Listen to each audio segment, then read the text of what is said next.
guys, and welcome back. Today I'm going to be doing my best beauty products of 2013. Now, as you guys may or may not know, I usually do monthly favourites videos. However, I don't do them in December, partly because I want to save all my kind of favourites from the whole year for this video, but also because I don't tend to try out that many new things in December because I'm usually really busy and like buying presents for other people and stuff. So in this video I'm going to be telling you all about my most favourite beauty products from the year of 2013. Some of them may be new, some of them are just new to me. So I'm going to start off with base makeup. So for primer and foundation, there's one primer this year. I don't know whether I've really spoken about it that much, but I just have been reaching for it over and over again, and it is the Mascara satin primer. Now this is pretty expensive, and I think last year I used the Revlon one for most of the year and really liked it, and I also like the Clarins Beauty Flash Balm, but this year this has been the only kind of new one that I've discovered that I really love. And on a side note as well, most of the beauty products from my 2012 favourites are still favourites, and I still use them on like a daily, weekly basis, so I'll link that video from last year in the info box below if you guys want to check that out as well, because it's kind of like a cumulative journey learning about beauty products. If that even makes sense. Like, you discover new things, but you still love the old things at the same time. Anyway, for foundation, I've also been loving the Mascara Skin Base. Now, this isn't new this year, but it's new to me, and it is really lovely.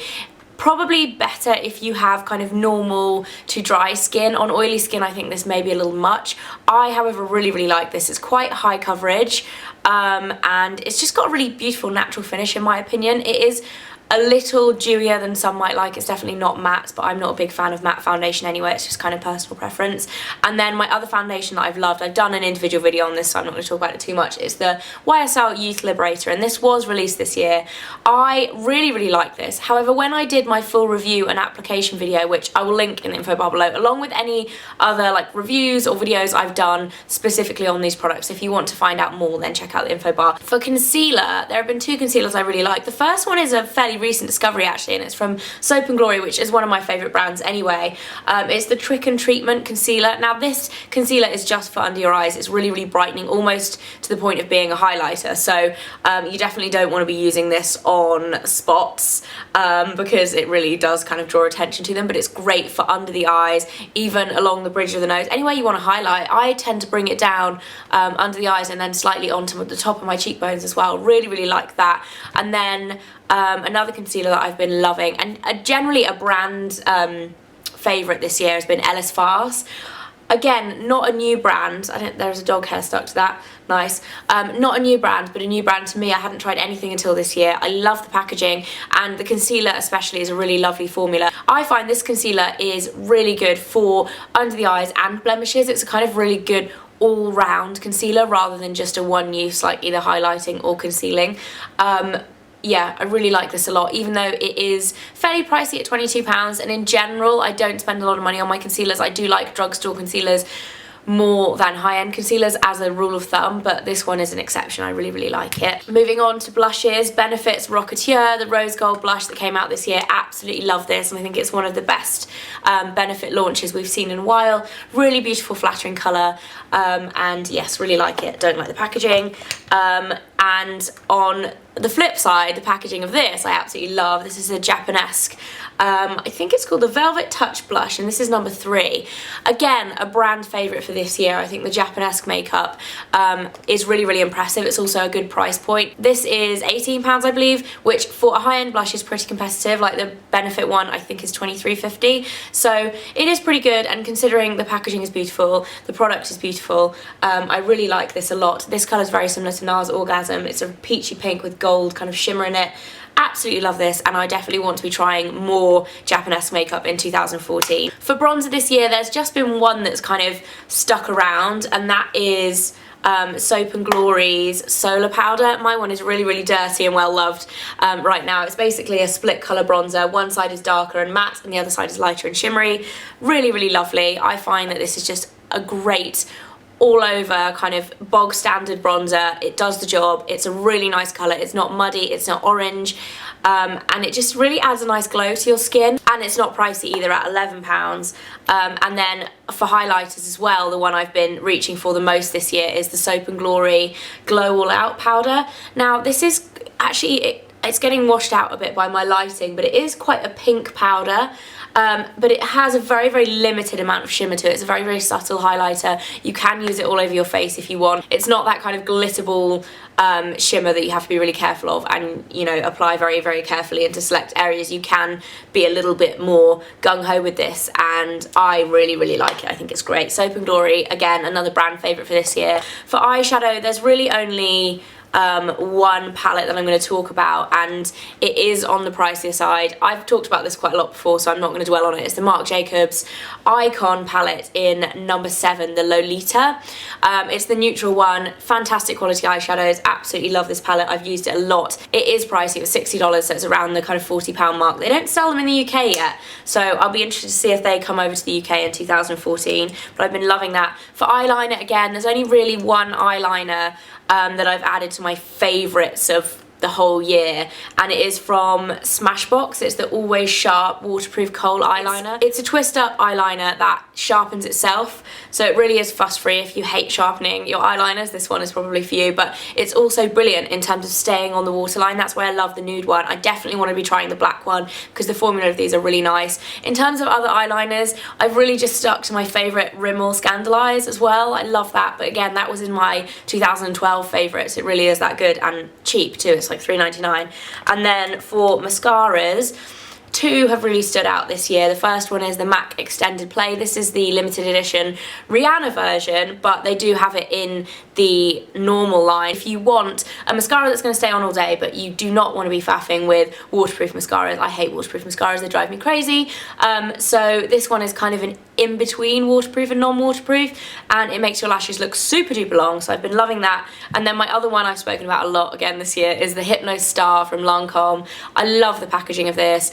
It is super volumizing, really, really lengthening, just an amazing mascara. It really is. I love this one a lot. I had never really gotten the hype around Lancome mascaras before this. I liked the Hypnose Doll Eye one, but I didn't really see why Lancome were kind of known for their mascaras above any other brand, but this one is really one of my favourites. I love it. Moving on to lip products, and for lip products I do tend to go a little bit skewed towards the drugstore end rather than the high end. For face makeup I tend to go for high-end products more so, but lip products I just think there are some amazing drugstore ones on the market. For lip balm, this is an oldie but a goodie. It's not a new product at all. It's the Body Shop Lip Butters. This is the Shea one, which I absolutely love. I've had really dry lips for the last couple of months, and this really has been like the only thing that helps, and they smell so good and they're just really nourishing, like instant hydration. I really, really like them a lot, and they're only £4. And then my second lip balm choice are the new Colour Rush lip balms from Rimmel. I think Rimmel really, really were on fire in 2012, and they did release a few good new things this year, but not as many as they did last year. So these are my one thing from Rimmel in this video, but I do really like them. They're very, very similar to the Soap & Glory gloss sticks, which I love, but they have more colours, and they tend to be a little bit more pigmented as well. The gloss sticks tend to be a little bit more of a balm, but they have that really nice vanilla scent, and the colour stays for a long time as well. For lip gloss, there's only one lip gloss that I think has really, really stood out above everybody else this year, and it is the NYX Butter Gloss. This is a fairly new discovery for me, actually. I bought them when I was in the States in the last few weeks. These are amazing. They taste delicious, like pudding, and the colour selection isn't amazing. It tends to be quite nudey, like nude pink, and it does tend to go for like the bluer tones of nude pink, so if you're not into that then it can be hard to find a colour for you, but they do have like a bright red and stuff like that as well. But these are just lovely. The formula is beautiful. They like melt into your lips. They just look really smooth and nice. I just really can't say enough good things about these. They don't have them in the UK yet. That's the one bad thing I can say. And then for lipstick, for some reason I feel like when the whole YouTube beauty thing started, MAC was like the brand on YouTube. Everybody loved MAC, everybody talked about MAC all the time, and I feel like that's really changed. But this year I felt like I've fallen back in love with MAC lipsticks, and 3 colours in particular, which are Cream Cup, which again was one of those kind of cult colours back in the day when YouTube first started. It's a nudie pink, really, really lovely. Jubilee, which is more of a brown nude, which is a good one for my skin tone. And then Fanfare, which again, I think these are all cream sheen. Oh no, Jubilee's a luster, but the cream sheen finishes are my favourites, and Fanfare is like a really nice kind of, I don't really know, like a rosy nude, like a dark nude colour. Very, very nice. I love all of those a lot. And then the last one is actually a new discovery thanks to Kalel, who gave me this for Christmas. And this is the Chanel, I think it's called Double Intensity. This is the colour Light Rose, and it's basically a liquid cream lipstick in one end and a gloss in the other end. I kid you not, these stay on all day long. The only other product I've had that's lasted similarly to this is the YSL Glossy Stains and the L'Oreal cheaper version of the same ones. These are amazing, like really, really amazing. And I hope they bring them out in the UK soon. I don't know why, but I can't seem to find them online, and I've never seen them in the UK. They might sell them. But yeah, these are really, really good. So if you haven't tried these before, I definitely recommend those. So that is it for all of the makeup. Moving on to skincare and bits and bobs like that. The first thing, I cannot go without mentioning this because it has been so amazing. It's not a new product at all, but I have discovered it this year thanks to my friend Tati. It's the Cinema Secrets brush cleaner. Best brush cleaner ever, ever, ever in the world. Cleans your brushes super quickly. It makes them smell of vanilla. And in general, it's just way better than the MAC brush cleaner, and it's cheaper too if you can get your hands on it.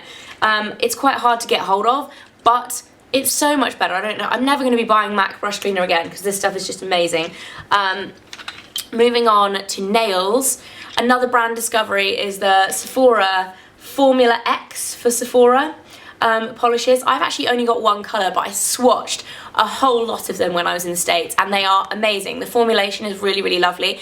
They just have so many colours as well. For me, sometimes that's a good thing, but for me I found it a little bit daunting to choose because I was kind of in a hurry when I was in there. So I only came away with this one, which is Love Chemistry, but it is the most unique colour ever. It's like a foil gold with kind of like pinky, baby pink glitter flecks in it. Absolutely beautiful. Love it a lot. And then there's two other colours that have been my favourites this year. Essie's Bahama Mama. I loved this last year as well, but I just think it's a great autumn winter colour. I've been loving that. And then my Sally Hansen Gold Roses, the perfect rose gold colour, which it's hard to find, and apparently this actual formula as well is really hard to find, but thanks to Ingrid for introducing me to that. It is wonderful. Moving on to skincare. I finally caved and became an avid user of the Emma Hardy Moringa cleansing balm.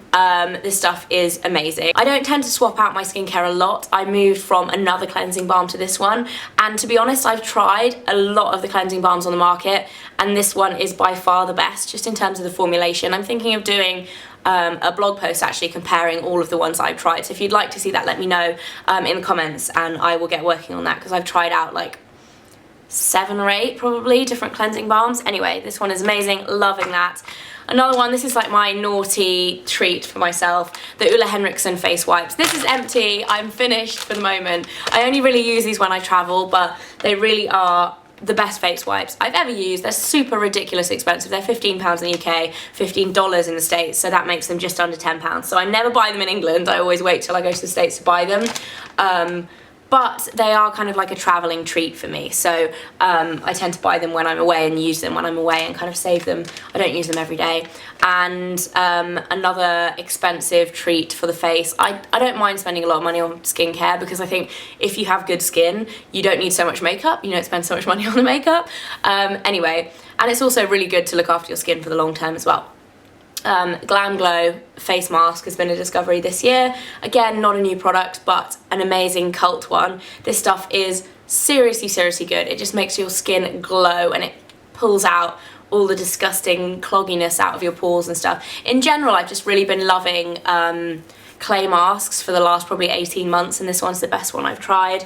Moving on to hair products. The weirdest hair product of the year, but the best, goes to Macadamia Flawless, which is a cleansing conditioner. It's oil-based, it's kind of like a mousse, and you like massage it in, but really is lovely. And if you have dry or colour-treated hair and you want to really look after it and not strip it too much, I find this is really great. And then the only other hair products I've got to include this year is the L'Oreal Ever Pure. Now actually I prefer the Ever Riche version of this.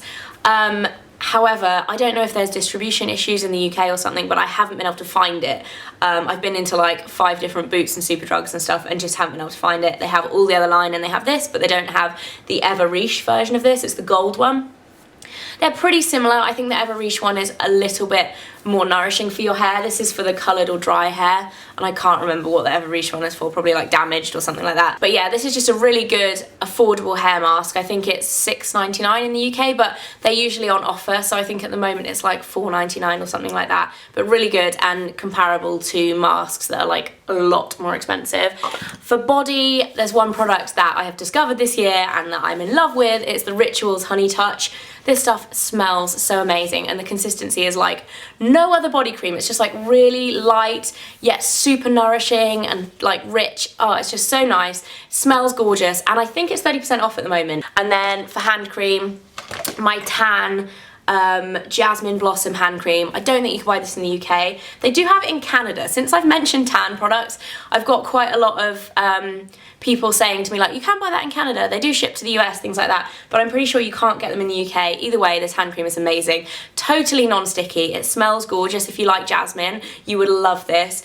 And it's just like, oh, it leaves your hands so soft. Absolutely love it. And then last but not least, on the beauty front, I've got 2 perfumes. The first one is my Taylor by Taylor Swift. This is the newest perfume from Taylor Swift. She released it this year. I really, really like this, like more than the other ones. I don't like the bottle, but the perfume itself is just really, really nice. It smells kind of creamy, like it's still quite sweet and it's still fruity, but there's just more of a sophisticated side to it. And something about it just smells very smooth and creamy. I really like it. I think you can buy the rollable starting from like £12 and then the 30ml is like £20. So for a perfume, it's probably one of the most affordable ones out there. So moving from one of the cheapest to the most expensive, this is La Prairie's Midnight Rain, which has been a really special perfume for me this year because I actually wore it all through my honeymoon and all through the summer, and it was a really special time. And now the smell really reminds me of that, and I think I will keep one of these forever in my collection and just have it as not wearing it every day, but just like reminding me of that amazing summer in my life when I got married. So absolutely love this. It's a very, very strong, sweet, rich scent. And the bottle is quite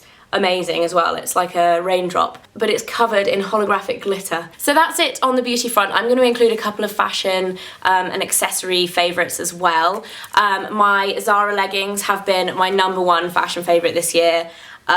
Such a good discovery, an amazing, amazing basic. They're basically like the jodhpur ones, which have the zips on here and they have the jodhpur panels on the side. These are just really, really lovely and super flattering because they have the wide waistband. So if you like to kind of like suck everything in, that's what they're good for. And the panels in the side as well help to kind of make your legs look a little bit thinner. It's like an optical illusion because the cutouts are there. And then for jewellery, again from Zara, this necklace, you guys will have seen it if you watch my videos because I wear it all the time. I absolutely love this. You can still get this. And then another jewellery favourite is actually one that I discovered only a few weeks ago when I was in LA. And it is an independent jewellery designer called Lily Clasp, and I bought 2 items from her and I absolutely love them. The first one is this ring. It's like this chunky ring with, what are they called, like barrel cut stones on them, like that. And then I also bought this triangle necklace, which she actually adjusted. We went to her boutique in Newport Beach and she actually adjusted this for me. I absolutely love this and I think she's an awesome jewellery designer, and yeah, I'm pretty sure she has a website, so I'll link that in the info bar below. And that is it for my 2013 favourites. I feel like that was a little bit rushed, but I had a lot of stuff to squeeze in there. Let me know in the comment section below what you guys have been loving this year, what has been your most favourite thing, because I'm always looking for new recommendations and I love getting them from you guys as well, because I don't know, I just feel like it's like friends recommending products. I love that whole thing. Anyway, that is it for this video. I will see you very soon and I will be back on my normal Friday, Monday, Friday, Monday, Friday, Monday schedule at the end of this week, hopefully, and then I will be back on track and ready for 2014. I hope you guys have an amazing new year, or had an amazing new year, because this is probably going to go up on New Year's Day. And yeah, here's to 2014. It's going to be awesome. Bye guys! Hey guys! So this video is going to be my Christmas goodies 2013. I know a lot of people call these what I got for Christmas, but I just prefer Christmas goodies. I've actually done these